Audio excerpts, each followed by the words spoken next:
हरिओम। अष्टाविंशोऽध्यायः।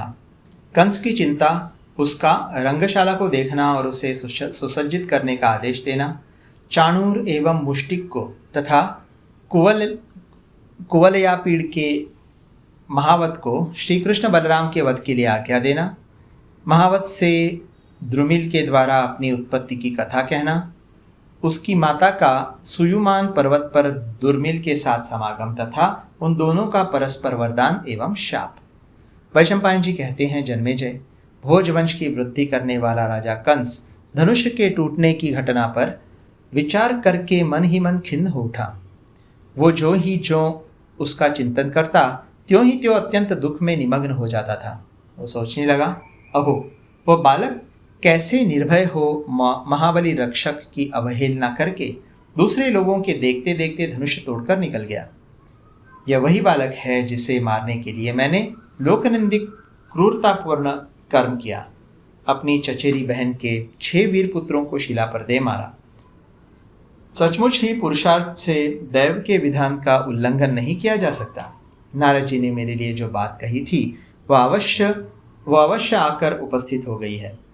इस प्रकार चिंता करके राजा कंस अपने उत्तम भवन से निकला और शीघ्र ही प्रेक्षागृह मतलब रंगशाला में वहां लगे हुए मंचों का निरीक्षण करने के लिए गया।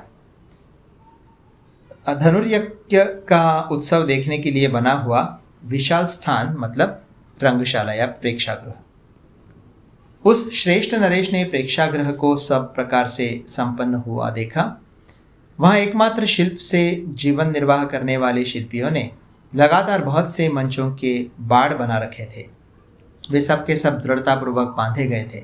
उत्तमोत्तम ग्रहों से लगे हुए छज्जे भी बनाए गए थे। उन छज्जों में कहीं तो 6-6 खंबे एक साथ लगे थे, जिनसे उनकी विशालता बढ़ गई थी, और कहीं कहीं एक एक संख्या वाले ही खंबे लगाए गए थे। इन खंबों, छज्जों और मंचवाटों ने उस प्रेक्षागृह को विभूषित कर रखा था। वहां सब और दीवारों में मजबूत खूंटियां लगी थी। वो भवन बहुत विशाल बना था। उसकी अच्छी प्रकार प्रतिष्ठा की गई थी। उसके भीतर मंचों पर चढ़ने के लिए ऊंची असंकीर्ण मतलब चौड़ी तथा परस्पर सटी हुई सीढ़ियां बनी थी। इससे वह रंग भवन बहुत ही उत्तम दिखाई देता था। वहां राजाओं के बैठने के लिए चारों ओर सिंहासन रखे गए थे। उस रंगशाला में सब ओर आने जाने के लिए बहुत से मार्ग थे। सारा भवन बहुसंख्यक वेदियों से व्याप्त था। उसमें मनुष्यों की बहुत बड़ी भीड़ को अपने भीतर सुगमतापूर्वक भर लेने की क्षमता थी। बुद्धिमान कंस ने उस रंग भवन को सब प्रकार से सजा हुआ देख कार्यकर्ताओं को इस प्रकार आज्ञा दी, कल सवेरे यहाँ के मंचवाटों, छज्जों तथा गलियों को चित्रों, मालाओं और पताकाओं से सजा दिया जाए। सुगंधित जल छिड़क कर इन सबको सुवासित किया जाए। मनोहर रूप दिया जाए। मंचों पर सुंदर चांदनी बिछा दी जाए। अखाड़े में गोमय चूर्ण के अधिक से अधिक ढेर बिछा दिए जाएं, जिससे उनकी कमी न पड़े। जगह जगह शोभा के लिए सुंदर पर्दे लगा दिए जाएं। उनके अनुरूप खंबे खड़े किए जाएं, जो भूमि में खूब गहराई तक गड़े हों। क्रमशः पान कुंभ स्थापित किए जाएं। वे सब के सब जल का भार सह लेने में समर्थ हों। पान कुंभ पे एक टिप्पणी है। पानी से भरे घड़ों या माटों को रखने के लिए काठ की बनी हुई 4 या 6 पहिए की टेबल जैसी एक चीज़, जिसे कुछ स्थानों पर पल्हेंडी कहते हैं, इसका नाम पान कुंभ है। नीलकंठ ने इसका पर्यायवाची शब्द घटोच्छ्रयिका बताया है। अब आगे, उन पर जलपूर्ण सोने के उत्तम घड़े रख दिए जाएं। उपहार की वस्तुएं भी एकत्र की जाएं।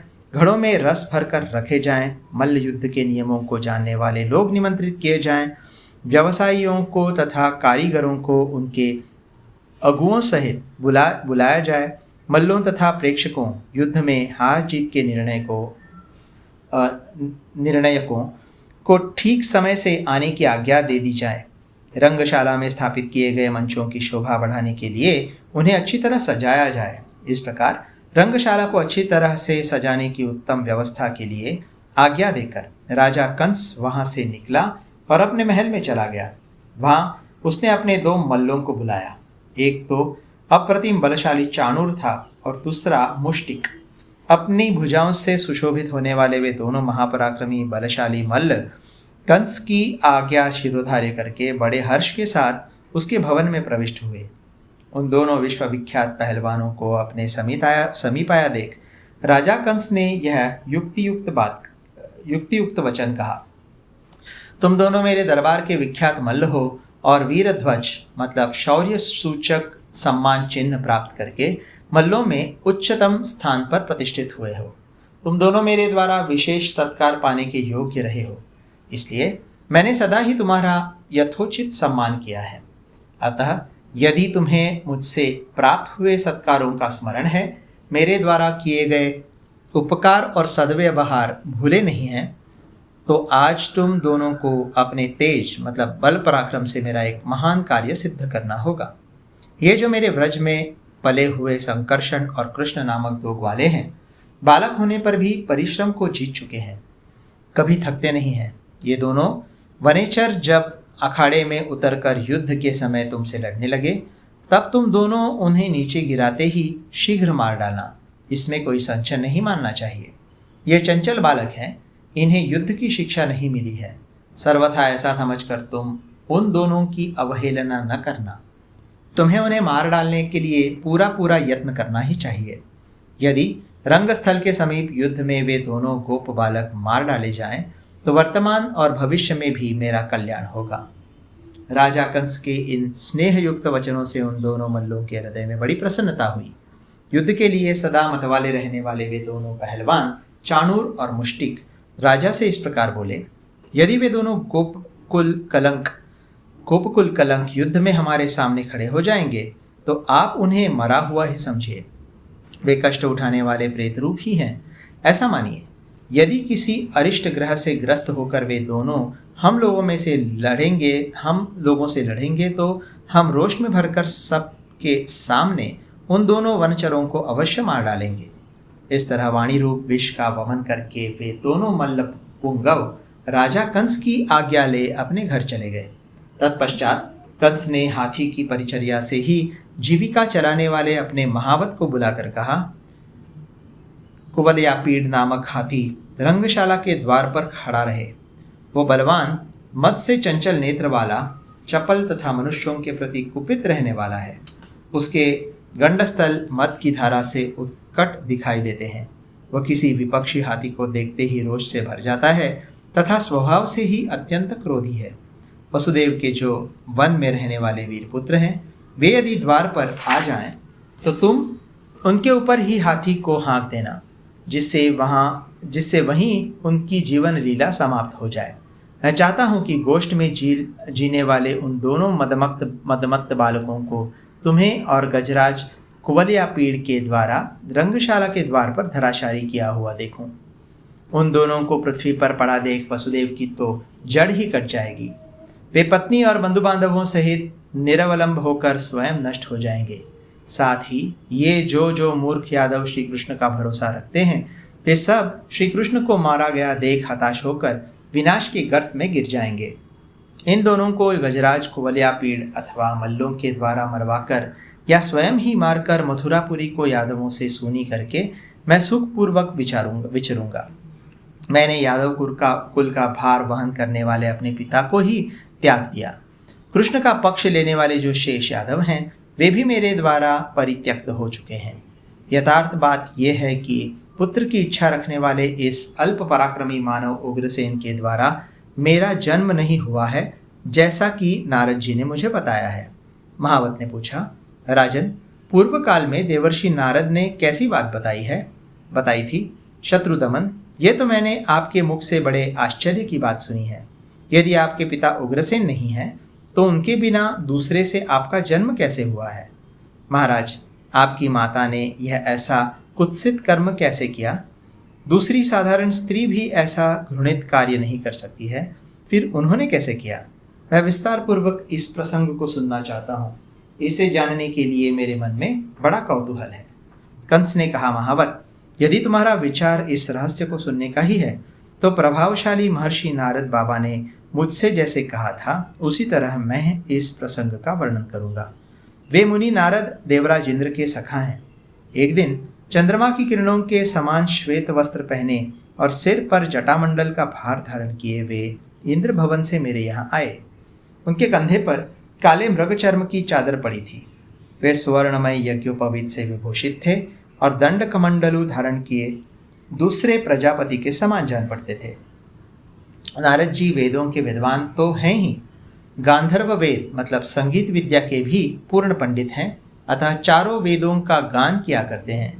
ब्रह्मलोक में विचरने वाले वे अविनाशी देवर्षि नारद ही मेरे यहाँ पधारे थे।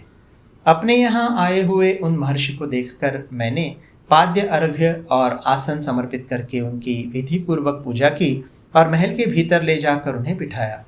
जब सुखपूर्वक बैठ गए तब मुझसे कुशल प्रश्न करने के अनंतर प्रसन्नचित्त हुए उन शुद्ध अंतःकरण वाले देवर्षि ने इस प्रकार कहा। नारद जी बोले, वीर, तुमने शास्त्रीय विधि के अनुसार मेरा पूजन किया है, अतः मेरी यह एक बात सुनो और इसे ग्रहण करो। स्वर्ण में मेरु पर्वत देवताओं का निवास स्थान है।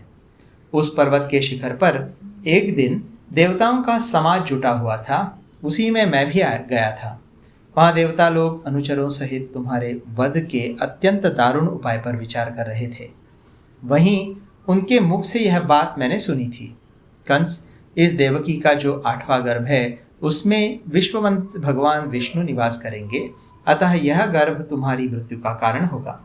वे विष्णु ही देवताओं के सर्वस्व हैं, स्वर्गलोक के आश्रय हैं तथा देवगणों के परम रहस्य हैं। वे ही तुम्हारी मृत्यु में कारण होंगे। कंस, तुम देवकी के गर्भों को मार गिराने के लिए यत्न करो। शत्रु दुर्बल अथवा स्वजन हो तो भी उसके प्रति उपेक्षा नहीं करनी चाहिए। यह उग्रसेन तुम्हारे पिता नहीं है। सौभ विमान का स्वामी ओज और तेज से संपन्न महाबली द्रुमिल तुम्हारा पिता है। नारद जी की यह बात सुनकर मुझे कुछ रोष आ गया। मैंने पुनः पूछा, ब्राह्मण, द्रुमिल नामक दानव किस तरह मेरा पिता हुआ? तपोधन विप्र, बताइए, मेरी माता के साथ उसका समागम कैसे हुआ? मैं यह सब विस्तार के साथ सुनना चाहता हूँ। नारद जी ने कहा, राजन, बहुत अच्छा। द्रुमिल का तुम्हारी माता के साथ जो संवाद और समागम हुआ था वो सब मैं तुम्हें यथार्थ रूप से बता रहा हूँ, सुनो। एक समय की बात है, तुम्हारी माता जब रजस्वला होने के पश्चात स्नान कर चुकी थी, कौतूहलवश दूसरी स्त्रियों के साथ सुयामुन नामक पर्वत का दर्शन करने के लिए गई। वो वहाँ पर्वत के रमणीय शिखरों पर, जो मनोहर वृक्षों से सुशोभित थे, विचरने लगी। उसने वहाँ की कंदराओं में तथा नदियों के तटों पर भी भ्रमण किया। वहाँ उसे कानों को सुख देने वाली कुछ ऐसी बातें सुनने को मिली जो कामोद्दीपन करने वाली थी। वे बातें किन्नरों के गाए हुए गीतों के रूप में उपलब्ध होने के कारण बड़ी मधुर प्रतीत होती थीं और प्रतिध्वनि से सब ओर गूंजती रहती थी। मयूरों की मधुर केकाध्वनि तथा विहंगमों के कलरवों को निरंतर सुनती हुई तुम्हारी माता के मन में स्त्री धर्म, पुरुष सहवास की रुचि जागृत हो उठी। इसी बीच में वनश्रेणी में निकलकर फूलों की सुगंध से भरी हुई मनोरम वायु चलने लगी, जो काम भाव को जगाने वाली थी। खिले हुए कदम्बों पर भ्रमर छाए हुए थे, जो उनके आभूषण से जान पड़ते थे। वायु के झोंके खाकर और निरंतर गिरती हुई जलधाराओं से मूर्छित से होकर वे कदम्ब अधिकाधिक गंध छोड़ने लगे। मदनोन्माद को जगाने वाले नागकेसर अपने फूलों की वर्षा कर रहे थे।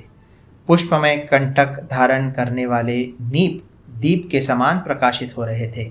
नई नई घासों से ढकी और बीर बहुटी से विभूषित हुई वसुधा नवयुवती नारी के समान मानो रजस्वला रूप धारण किए हुए थी।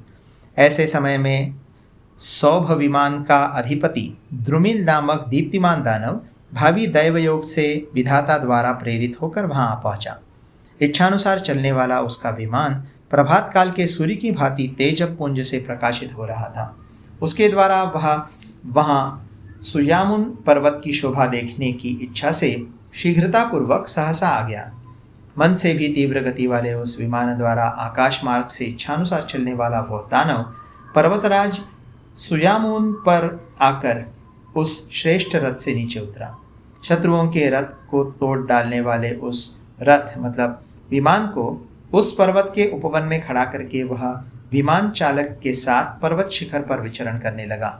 उन दोनों ने वहां बहुत से वन और कानन देखे। वहां की वनस्थली नंदनवन के समान सभी ऋतुओं के गुणों से संपन्न थी। वे दोनों उस पर्वत के शिखरों पर, कंदराओं में और नदियों के किनारे किनारे घूमने लगे। उस पर्वत के बहुत से ऊंचे ऊंचे शिखर नाना प्रकार की धातुओं से आवृत थे।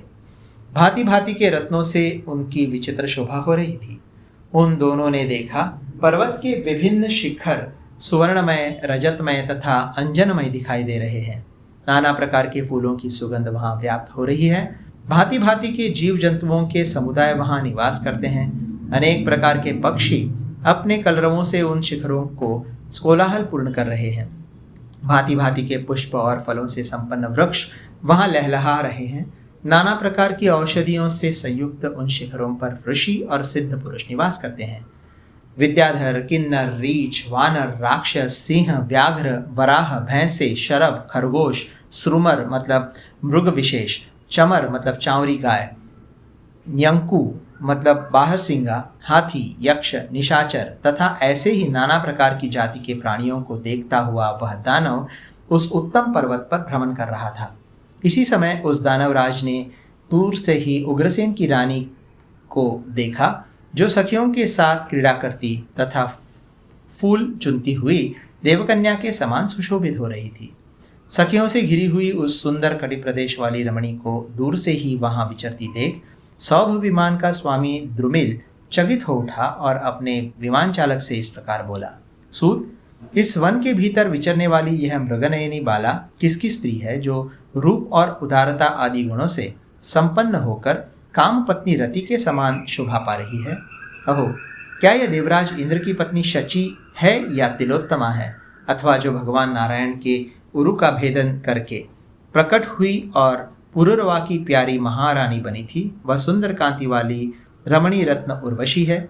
हमने सुना है देवताओं ने असुरों के साथ मिलकर अमृत की प्राप्ति के लिए मंदराचल को मथनी बनाकर जब क्षीर सागर का मंथन किया था, उस समय उसके अमृतमय दुग्ध से लोकभाविनी लक्ष्मी देवी का प्रादुर्भाव हुआ था, जो भगवान नारायण के अंग में सुशोभित होती है।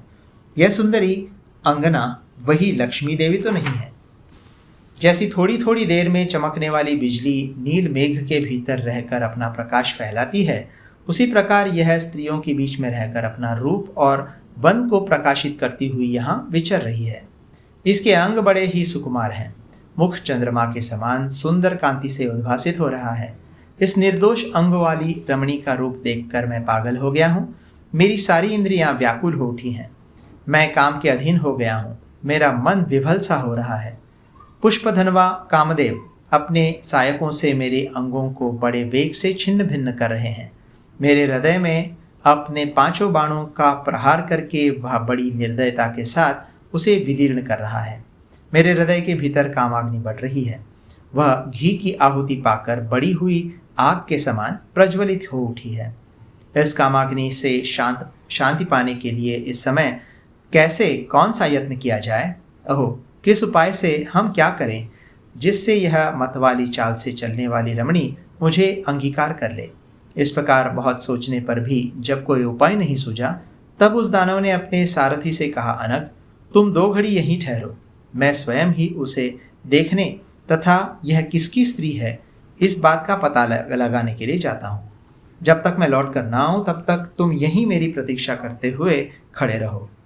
द्रुमिल की यह बात सुनकर उसके सारथी ने कहा, बहुत अच्छा, ऐसा ही होगा।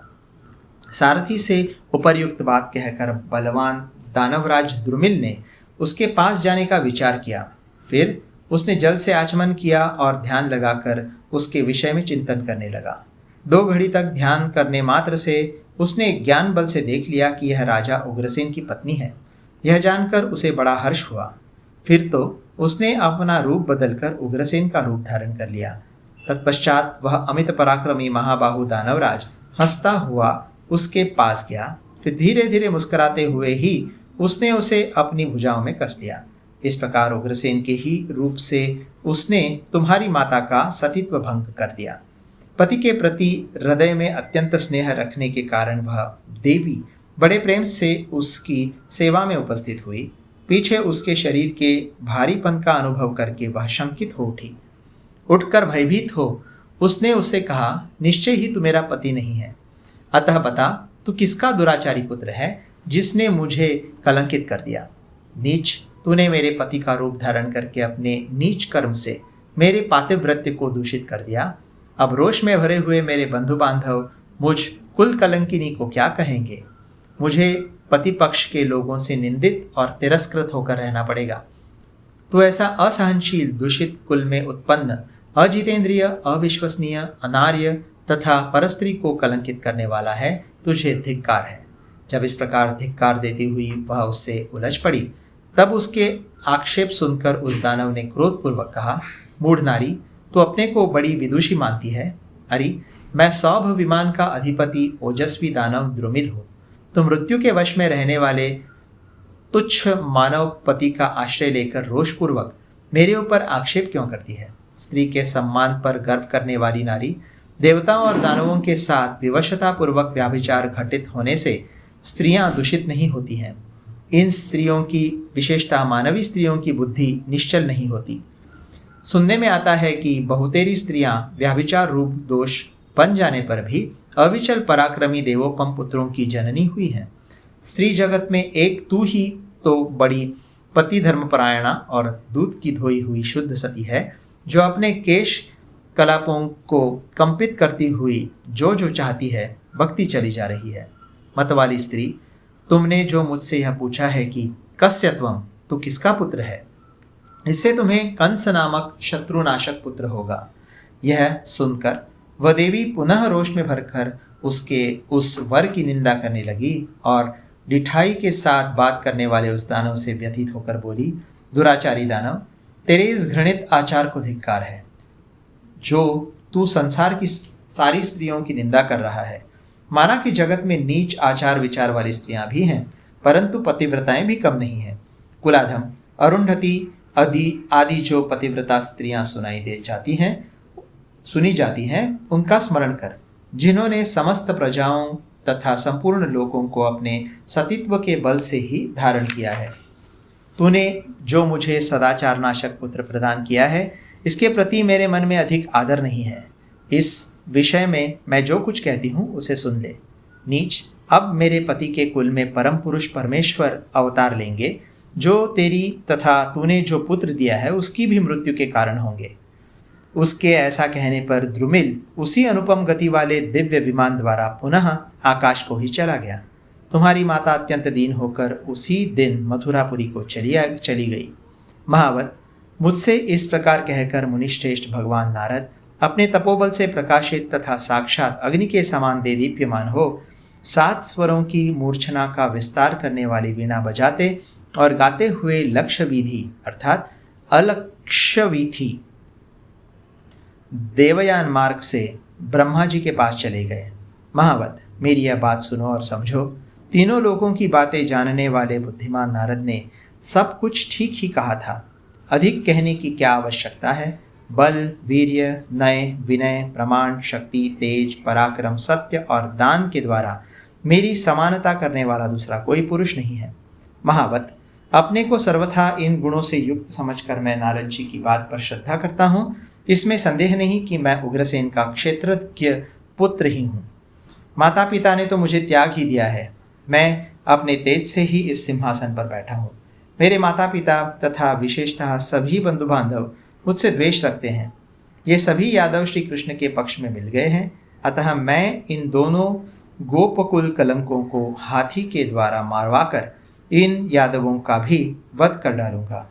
अतः महावत, तुम जाओ, कुवलियापीड़ हाथी पर आरूढ़ हो, अंकुश, भाला और तोमर लिए रंगशाला के द्वार पर दृढ़तापूर्वक डट जाओ, विलंब न करो। इस प्रकार श्री महाभारत खिलभाग हरिवंश के अंतर्गत विष्णु पर्व में कंस का वाक्य विषयक 28वां अध्याय पूरा हुआ।